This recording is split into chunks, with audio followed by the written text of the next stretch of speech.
Patrick Mahomes, it was an average game for him. Only 5 touchdowns. Way to go, kid. I know it's against the Jets. It should only count for 3. But, hey, guess what? You got it. My fantasy hero right there. Go ahead, Patrick Mahomes. By the way, that guy's pretty good, too. Yeah, it was just hideous to watch. Dan, Joe Burrow looking every bit the #1 pick. Your thoughts? He's unbelievable, Greeny. I remember him when he was coming out of draft. People were saying Joe Burrow's not going to be that good of a pro because he was surrounded by so much talent at LSU.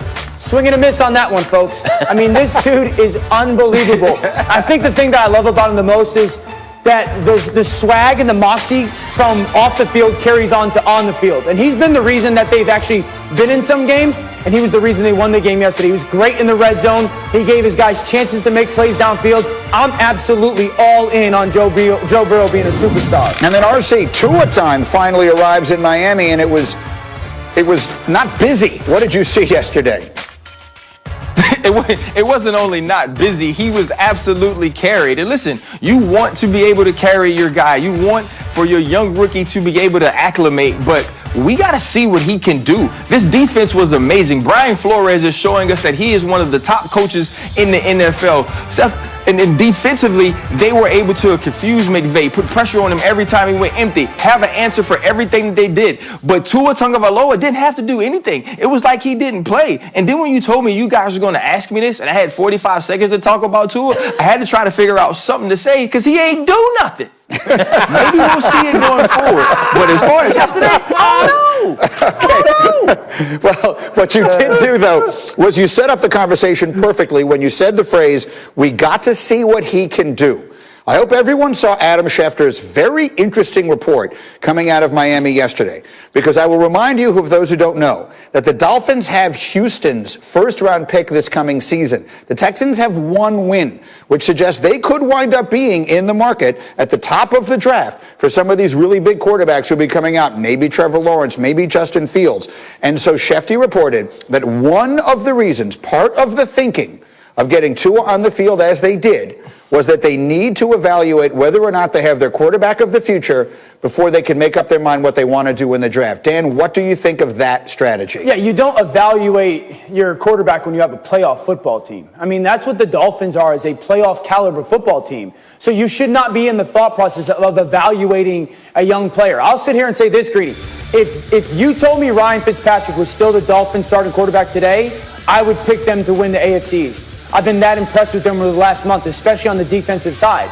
They're that good of a team. And so I just can't connect the dots on that thought process for the Miami Dolphins organization. You're good enough to go win that division.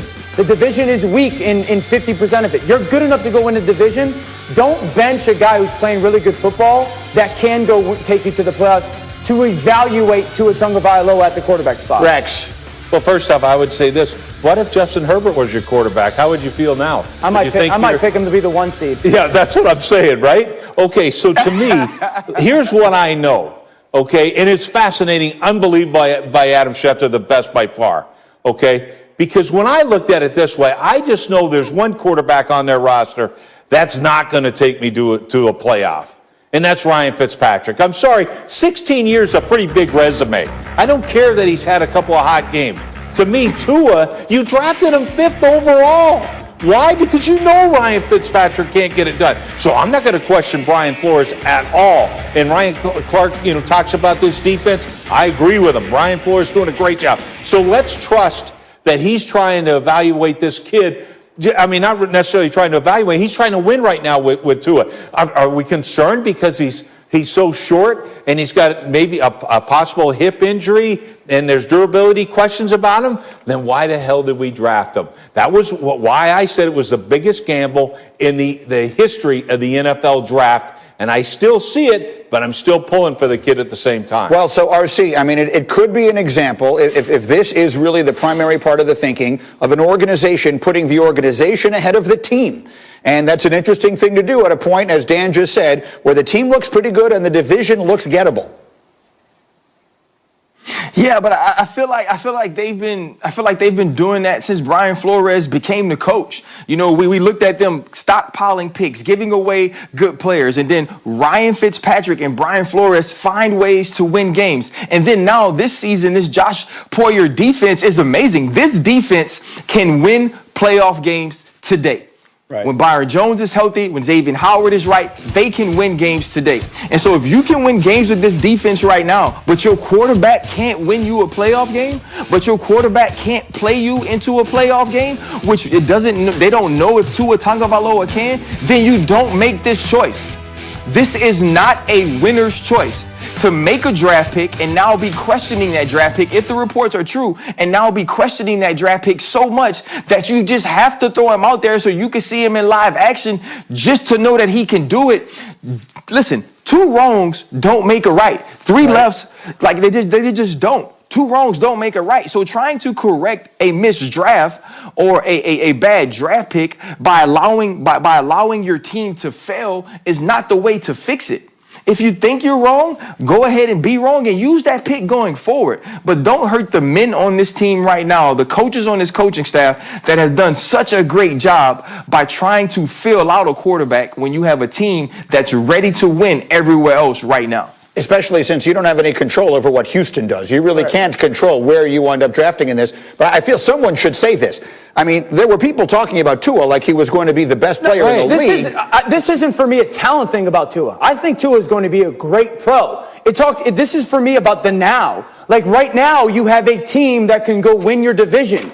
And Tua, like there were some moments yesterday. He takes a deep shot downfield to Gesicki, one-on-one ball, gets it broken up. He gets the ball driven to the sideline, the touchdown. Like there's moments, sure, but there's nothing that made me sit there and go, oh, you know, like I did with Justin Herbert or Joe Burrow. When I watched them play this year, I go, go ahead, RC. Yeah, but the other thing too, though, Dan, is I think we all had convinced ourselves that even though Fitzpatrick was playing the way he did, that Tua had done so much at practice, they'd seen so much from him that he earned this opportunity to play. That it wasn't about filling out, that it wasn't about anything else, but Tua Tagovailoa is ready to go, and we are going to let him rip. With these reports and with the way that I watched them play football yesterday, that's not what they're doing. Correct. Yeah. And so to me, I don't think you do that to a team that is working hard, that is competing hard, that has put you in a position where you have an opportunity to win the AFC East. You don't set that team back trying to see what you can do 2 years or 3 years down the line. Super quick final thought. The thing that I was told was that he has a much higher ceiling